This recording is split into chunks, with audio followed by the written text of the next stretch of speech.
దైవ మర్మములు. సహోదరుడు భక్త సింగ్ గారి అనుభవములో దేవుడు ఆయనకు బయలుపరిచిన దైవ మర్మములు. అలాగే నా నోట నుండి వచ్చు వచనమును ఉండును, నిష్ఫలముగా నా యుద్ధకు మరలక అది నాకు అనుకూలమైన దాన్ని నెరవేర్చును. నేను పంపిన కార్యమును సఫలము చేయును. మీరు సంతోషముగా బయలువెలుదురు, సమాధానము పొంది తోడుకొని పోబడుదురు. మీ ఎదుట పర్వతములను మెట్టలను సంగీత నాదము చేయును. పొలములోని చెట్లన్నీ చప్పట్లు కొట్టును. మున్ల చెట్లకు బదులుగా దేవదారు వృక్షములు మొలుచును. దురదగుండి చెట్లకు బదులుగా గొంజి వృక్షములు ఎదుగును.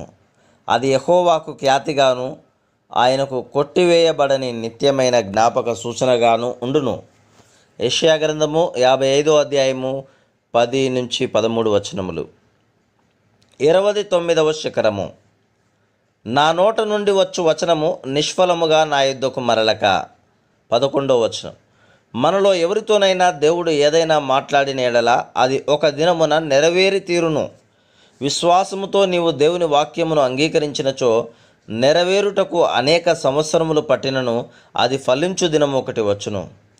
మీరు సంతోషముగా బయలువెల్లుదురు. 21వ వచనం. విశ్వాసము ద్వారా దేవుని వాక్యమును అంగీకరించినప్పుడు మనము సంతోషించుట మాత్రమే గాక మన సంతోషమును ఇతరులతో పంచుకొనగలుగుదుము.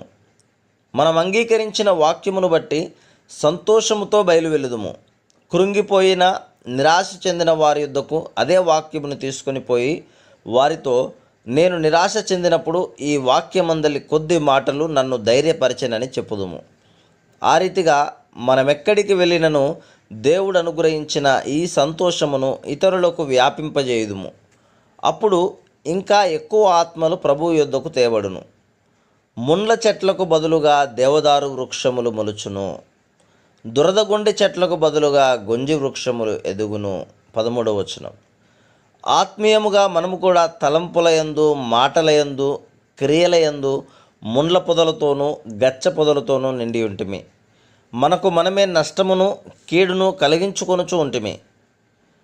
అపవిత్రతతోనూ పగతోనూ ద్వేషముతోనూ అసూయతోనూ గర్వముతోనూ అసహ్యతతోనూ మన జీవితములు నిండి ఉండెను. అయితే ఇచ్చట దేవుడు ఇవన్నీ తీసివేయబడి వాటికి బదులుగా గొంజి చెట్లు, దేవదారు చెట్లు నాటబడునని వాగ్దానము చేయుచున్నాడు. ఒక దినమున మనము కూడా ఆయనను పోలి ఉండినట్లు ప్రభు అయిన యేసుక్రీస్తు యొక్క స్వభావముతోనూ మంచి గుణములతోనూ మనము నింపబడి మన జీవితములు ఫలభరితముగా నుండును. ఈ లోకములో ముళ్ళ తుప్పలకును గచ్చ పొదలకును తావివ్వకుండా ఆదరణ, సంతోషము కలిగించు మాటలే మాట్లాడుచు ఇతరులకు సహాయము చేయుచు విజయవంతమైన జీవితమును మనము జీవించగలము.